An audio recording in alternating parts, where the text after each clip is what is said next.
Hello first year students, क्या हाल चाल। तो आज की वीडियो में हम बात करने वाले हैं अपने बी ट्रिपल ई यानी कि basic electrical and electronics engineering के मोस्ट इंपॉर्टेंट क्वेश्चंस की। तो मैं आज की वीडियो में आपको 15 से 20 मोस्ट इंपॉर्टेंट क्वेश्चन देने वाला हूं। अगर आप सिर्फ इतने क्वेश्चन कर लेते हैं तो आप अपनी यकीन मानिए बी ट्रिपल ई में बहुत ही अच्छा स्कोर कर सकते हैं। और बहुत अच्छे से मेरा मतलब है कि आप ए और ए प्लस तक आराम से स्कोर कर सकते हैं, क्योंकि ये मोस्ट रिपीटेड क्वेश्चन है एंड ये पिछले 5-10 साल के पैटर्न पर बेस्ड हैं। तो आप इनको करके जरूर से जाएँ। अच्छा, आगे बढ़ने से पहले मैं एक बात बता दूं कि बी ट्रिपल ई आपका नो डाउट कोई आसान सब्जेक्ट बिल्कुल भी नहीं है। ये एक मॉडरेट से भी ऊपर एक टफ लेवल का सब्जेक्ट है एंड इसमें सिर्फ थ्योरी के भरोसे अगर आप जाएंगे तो आप बहुत अच्छे स्कोर नहीं कर पाएंगे। आपका लगभग 55% से 60% जो होता है वो थ्योरी होता है एंड 40 से 45% तक आपके न्यूमेरिकल्स होते हैं। मतलब आपको न्यूमेरिकल्स की भी प्रिपरेशन करके जानी है। तो वीडियो के शुरुआत में मैं जो आपको सिर्फ थ्योरी के इंपॉर्टेंट क्वेश्चंस बताऊंगा एंड लास्ट के 2-4 मिनट में जो इंपॉर्टेंट टॉपिक्स होंगे जिन पर न्यूमेरिकल्स आते हैं तो मैं उनमें न्यूमेरिकल्स को ऐड करूंगा। तो आप मेक श्योर करें कि आप वीडियो शुरू से एंड तक पूरी देखते हैं एंड जिस पैटर्न में मैं आपको क्वेश्चन बताता हूँ आप उनको उसी पैटर्न में पढ़ते हैं एंड फॉलो करते हैं। आइए चलिए शुरू करते हैं। एंड शुरू करने से पहले एक बात और, बी ट्रिपल ई का एक रूल है कि एक एक टॉपिक काफ़ी बड़ा है। मतलब आप सब कुछ कवर करने के चक्कर में ना रहें। आप भले ही एक टॉपिक पढ़ें बट वो एक टॉपिक अगर 5 तरीके से पूछा जा सकता है तो आप पढ़ें कि वो 5 तरीके हमको कैसे सॉल्व करने हैं। तो भले ही टॉपिक कम पढ़ें बट जितना भी पढ़ें पूरा अच्छे तरीके से पढ़ें। अब आइए बिना किसी देरी के स्टार्ट करते हैं। चलिए, तो अब सबसे पहले हम अपनी यूनिट 1 एंड यूनिट 2 के मोस्ट इंपॉर्टेंट क्वेश्चन देख लेते हैं। तो आपकी यूनिट 1 है डीसी सर्किट्स एंड ये थ्योरेटिकल क्वेश्चन बता रहा हूँ, इसके बाद न्यूमेरिकल एंड में बताऊंगा। डीसी सर्किट का पहला मोस्ट फेवरेट क्वेश्चन है आरजीपी वालों का, टाइप्स ऑफ वोल्टेज सोर्सेस। तो देखो 4 टाइप के वोल्टेज सोर्स बनते हैं, कुछ इनके ऐसे डायग्राम बनते हैं, कुछ डायमंड शेप के इस टाइप से। आपके 4 वोल्टेज सोर्स होते हैं और 2 में ये ऐसे एरो बनते हैं। वोल्टेज डिपेंडेंट वोल्टेज सोर्स, ऐसे voltage dependent current source, current dependent voltage source and current dependent current source. तो 4 टाइप के वोल्टेज सोर्स होते हैं एंड उसमें भी आपके डिपेंडेंट एंड इंडिपेंडेंट होते हैं। थ्योरी का बहुत आसान सा क्वेश्चन है, आप 5 मिनट में इसको याद कर सकते हैं एंड ये हर बार ही आपका पूछा जाता है। तो ये हो गया आपका पहला most important question. Second number पे KCL and KVL, Kirchhoff's current law और किरचॉफ वोल्टेज लॉ क्या होता है आपको पढ़ लेना है, थ्योरी में पूछा जाता है। थर्ड नंबर पे आपकी थेवेनिन्स थ्योरम क्या होती है एंड सुपरपोजिशन थ्योरम क्या होती है। इस पे न्यूमेरिकल भी आते हैं बट अभी एज अ थ्योरी और डेरिवेशन के तौर पर आपको इसको पढ़ के जाना ही जाना है। एंड थेवेनिन्स थ्योरम अगर आपको समझ ना आ रही हो तो ये सब मैंने यूट्यूब पर डाल रखा है, काफ़ी आसान लैंग्वेज में समझाया हुआ है, तो आप उधर से भी चाहें तो पढ़ सकते हैं। यूनिट 1 से आपके थ्योरी के 3 मोस्ट इंपॉर्टेंट क्वेश्चन ये हैं। यूनिट 2 है हमारी एसी सर्किट्स। यूनिट 2 का जो फर्स्ट क्वेश्चन है ये डेफिनेटली आएगा, मैं ये नहीं बोल रहा हूँ आ सकता है, ये आता ही है। इसमें 6 डेफिनेशन है एंड 6 में से लगभग 3 से 4 डेफिनेशन वो हमेशा पूछता है एंड ये एक डेफिनेशन ज़्यादा से ज़्यादा 3-4 लाइन की है। तो डिफाइन क्या क्या करना है, RMS value, root mean square value क्या होती है। दूसरे नंबर पे किसी भी चीज़ की करंट की एवरेज वैल्यू क्या होती है। तीसरे नंबर पे फॉर्म फैक्टर क्या होता है, पीक फैक्टर क्या होता है, एक्टिव और रिएक्टिव पावर क्या होती है, एक एक्टिव पावर और रिएक्टिव या फिर एपेरेंट पावर क्या होती है।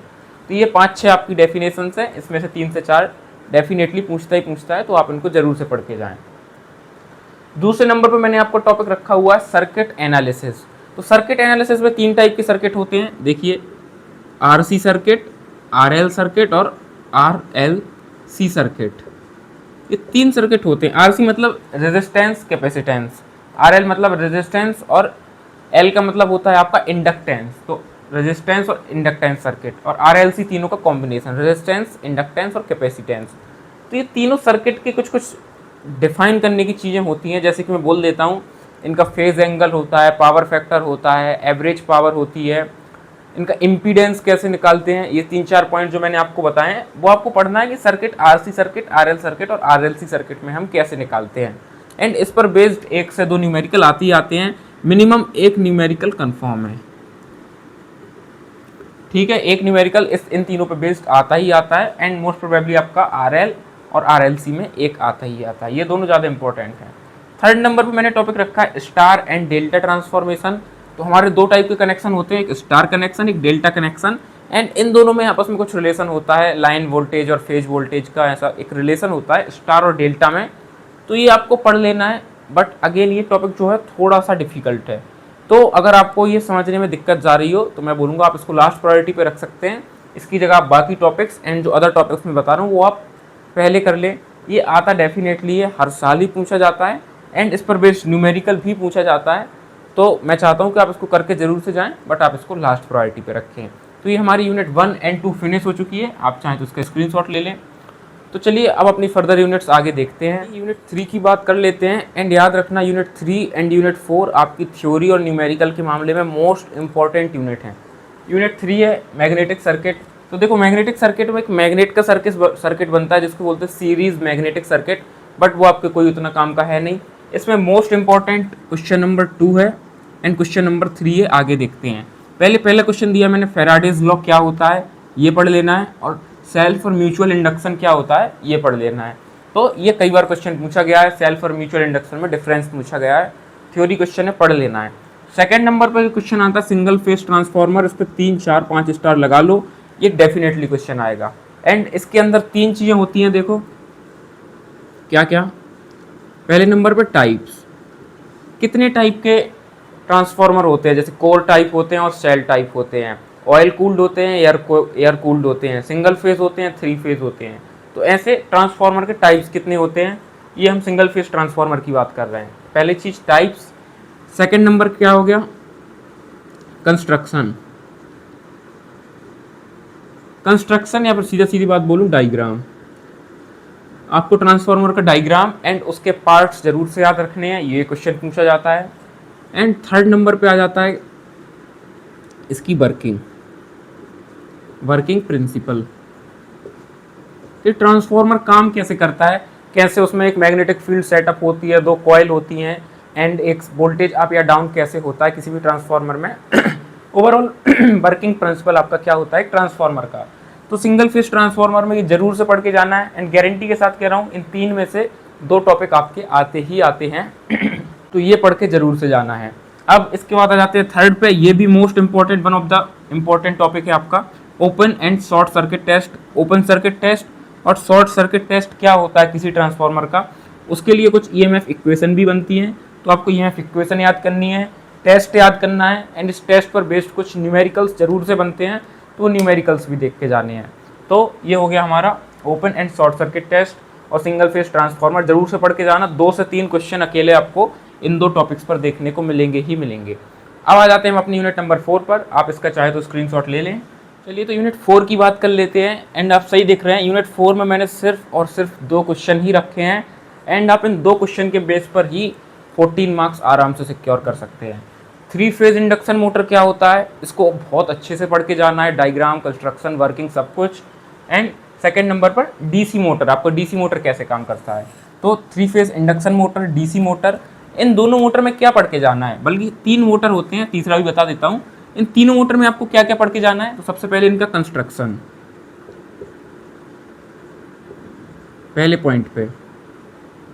दूसरे नंबर पे इनकी वर्किंग, ये काम कैसे करते हैं, वर्किंग प्रिंसिपल। और तीसरे नंबर पे इसकी ईएमएफ इक्वेशन। अगर आप ये तीनों पढ़ के जाते हैं तो यकीन मानिए 14 मार्क्स आपके बिल्कुल कंफर्म है इस यूनिट से। एक इसका थ्योरी पूछेगा, एक न्यूमेरिकल पूछेगा। थ्योरी देखो आपका कंस्ट्रक्शन और वर्किंग प्रिंसिपल पे आ जाएगा, और ईएमएफ इक्वेशन जो इसकी बनती है उससे बेस्ड पे आपका क्या होगा, न्यूमेरिकल आ जाएगा। तो ये 2 मोटर में से एक मोटर कंफर्म है, मान के चलिए, आपको डेफिनेटली पेपर में देखने को मिलेगा, ये मैं बोल रहा हूँ। एंड थर्ड नंबर पे अगर आप ये पढ़ लें, आपको ये समझ में आ जाते हैं, तो एक आपका मोटर होता है सिंक्रोनस मोटर, SYNCH। तो आप सिंक्रोनस मोटर भी बन सकते हैं, इसको पढ़ सकते हैं, ये भी आसानी है। अगर आपने डीसी मोटर पढ़ लिया और इंडक्शन मोटर पढ़ लिया तो आप सिंक्रोनस भी समझ लेंगे। इसमें एक टर्म होता है RMF, रोटेटिंग मैग्नेटिक फील्ड। तो आपको पढ़ना है रोटेटिंग मैग्नेटिक फील्ड क्या होती है, कैसे सिंक्रोनस मोटर में सेटअप होती है, एंड कैसे ये वर्क करता है। इसका भी अगेन आपको कंस्ट्रक्शन, वर्किंग और ईएमएफ इक्वेशन देखनी है। अगर आप इतना तो देख लेते हैं तो 14 मार्क्स आपके कहीं नहीं जा रहे। 3 phase induction motor, DC motor, और हो सके तो सिंक्रोनस मोटर। अब चलिए अपनी लास्ट यूनिट नंबर 5 को भी देख लेते हैं। चलिए तो अब आपकी यूनिट 5 देख रहे हैं। यूनिट 5 काफ़ी थियोरेटिकल यूनिट है, या फिर यूँ बोले तो रटने वाली यूनिट है सीधे सीधे। पहला आपका जो क्वेश्चन है नंबर सिस्टम कन्वर्जन, ये पूछा जाता है। आपके 4 होते हैं नंबर सिस्टम, देखिए मैं इधर लिख भी देता हूँ। पहला होता है बाइनरी, आपने पढ़ भी रखे होंगे। सेकेंड नंबर पे डेसिमल, थर्ड पे ऑक्टल, एंड फोर्थ पे हेक्साडेसिमल। ये 4 नंबर सिस्टम होते हैं, इनको आपस में कन्वर्ट कैसे करते हैं इस पर बेस्ड एक न्यूमेरिकल आता है, तो आपको ये चारों नंबर सिस्टम पढ़ के जाने हैं। सेकंड नंबर पे लॉजिक गेट्स, आपके और एंड नॉर नैंड जो ये सब गेट होते हैं, लॉजिक गेट्स पढ़ के जाना है। एंड एक बकवास सी 2 लाइन की थ्योरम है, डी मॉर्गन थ्योरम, इसको पढ़ के जाना है। थर्ड है आपका पीएन जंक्शन, हमेशा से ही पढ़ रहे हैं, हर सब्जेक्ट में पढ़ रहे हैं, आपने इंजीनियरिंग फिजिक्स में भी पढ़ रखा होगा कि आपका पीएन जंक्शन डायोड क्या होता है एंड उसके वीआई कैरेक्टरिस्टिक्स का एक जो ग्राफ बनता है, तो पढ़ के जाना है PN junction diode and it's VI characteristics. Fourth number पे आता है आपका आरएस और जे के फ्लिप फ्लॉप्स क्या होते हैं, तो थोड़ा सा ये नई चीज़ है, रटने वाली चीज़ हो जाएगी, फ्लिप फ्लॉप क्या होता है एंड स्पेशली आरएस एंड जे के फ्लिप फ्लॉप क्या होता है, इसमें आपको इसका मेन चीज़ डायग्राम पढ़ के जाना है। अगर आपको बोनस मार्क्स और चाहिए या कुछ और प्रिपरेशन के लिए क्वेश्चन चाहिए इस यूनिट से, तो एक टॉपिक आ जाता है आपको, मैं इधर लिख देता हूँ, half and full adder circuit. तो आपको देख लेना है कि आपका एडर सर्किट क्या होता है, ADD, एक सबट्रैक्टर सर्किट भी होता है, एक एडर भी होता है, तो हमको सिर्फ एडर पढ़ के जाना है, उसमें भी हाफ एडर और फुल एडर क्या होता है। अगर तो टाइम मिले लास्ट में तो आपको ये देख के जाना है, नहीं तो ये क्वेश्चन आपके लिए सफिशियंट है। RS, JK flip flop, PN junction, logic gate and number system conversion. तो हमने अपने लगभग थ्योरेटिकल पार्ट पूरा कवर कर लिया एंड इसमें मैंने आपको न्यूमेरिकल भी बता दिए हैं, बट क्योंकि BEE में आपके न्यूमेरिकल काफ़ी ज़्यादा आते हैं, मैं बता चुका हूँ, तो अलग से मैं आपको लास्ट में बता देता हूँ कि किन किन टॉपिक में आपको मोस्ट स्कोरिंग न्यूमेरिकल देखने को मिलेंगे, तो ये टॉपिक भी आप जरूर से करके जाएं। मोस्ट इंपॉर्टेंट न्यूमेरिकल्स देख सकते हैं, मैंने वैसे आपके सामने लिख दिए हैं, तो आप इधर से देख सकते हैं। यूनिट 1 में आपका मैश एंड नोड एनालिसिस में से एक न्यूमेरिकल डेफिनेटली आएगा एंड स्टार्टिंग में जैसे आपको थेवेनिन्स एंड सुपरपोजिशन थ्योरम बताई थी, तो एक सुपरपोजिशन का भी अक्सर न्यूमेरिकल देखा जाता है। यूनिट 2 में पावर कैलकुलेट करने के लिए जरूर क्वेश्चन आता है, बहुत छोटा सा क्वेश्चन आता है कि पावर कितनी किसी भी बल्ब में या कोई भी मशीन में, कोई रॉड दे दी जाएगी आपको, गीजर दे दिया जाएगा, तो पावर कितनी कंज्यूम कर रहा है, तो एक्टिव और रिएक्टिव पावर उसकी पूछ ली जाती है एंड पावर फैक्टर पूछ लिया जाता है। थर्ड नंबर पर सीरीज सर्किट प्रॉब्लम, तो मैंने जैसे शुरुआत में बताया था आपको कि आपको आरसी सर्किट, आरएल सर्किट और आरएलसी सर्किट पढ़ के जाना है, तो ये इनसे क्या आता है, इनसे एक न्यूमेरिकल जरूर से आता है एंड इसमें आपको इम्पीडेंस, पावर फैक्टर, फेजेस, ये सब कैलकुलेट करने के लिए दे देते हैं। चौथे नंबर पे आता है स्टार डेल्टा कनेक्शन, मैं इस पर थोड़ा सा एक क्रॉस लगा रहा हूँ, क्रॉस क्यों लगा रहा हूँ, ये आता जरूर है, बार बार बोल रहा हूँ, थोड़ा सा टफ होता है, आप इसको लास्ट प्रायोरिटी पे रखें बिकॉज इसमें टाइम वेस्ट करेंगे, उससे अदर स्कोरिंग चीज़ें रह जाएंगी। 5वें नंबर पे आपका ट्रांसफार्मर, एक न्यूमेरिकल आएगा ही आएगा। शुरुआत में जब ट्रांसफार्मर की मैं इंपॉर्टेंट बता रहा था तभी बोला था आपसे कि आप इसकी EMF equation, open short circuit test पढ़ेंगे तो आपका न्यूमेरिकल भी साथ के साथ कवर हो जाएगा। 6वें नंबर पे जब बोला था AC/DC मोटर पढ़ेंगे तो आपकी कुछ इक्वेशंस होती हैं मोटर की, कंस्ट्रक्शन पढ़ना है मतलब डायग्राम पढ़ना है। सेकंड नंबर पे वर्किंग मतलब थ्योरी पढ़नी है। थर्ड नंबर पे EMF इक्वेशन या कुछ इक्वेशन होती हैं वो पढ़नी है, उसका मतलब आपका ये न्यूमेरिकल कवर अप हो जाएगा। बट मैंने अलग से मोस्ट इंपॉर्टेंट टॉपिक है इसलिए इनको लिख कर दिखा दिया है। तो वेल आज की वीडियो में इतना ही था, मैं होप करता हूँ आपको वीडियो समझ आई होगी। वीडियो समझ आई हो तो वीडियो को लाइक जरूर से करें एंड इसी तरीके के और कंटेंट के लिए चैनल को सब्सक्राइब जरूर से करें। आपके फर्स्ट ईयर के अदर जो भी सब्जेक्ट है, चाहे वो फिजिक्स हो, केमिस्ट्री हो, ये BEE हो गया एंड इसके अलावा आपका इंजीनियरिंग ड्राइंग हो गया, मैथमेटिक्स सेकंड हो गया, सिविल मैकेनिक्स हो गया, कंप्यूटर हो गया, इंग्लिश हो गया, हर एक सब्जेक्ट के हमने इंपॉर्टेंट क्वेश्चन की एक सेपरेट प्लेलिस्ट बना दी है, तो उसको चेकआउट जरूर से करें। वेल मैं मिलता हूँ नेक्स्ट वीडियो में, तब तक के लिए बाय।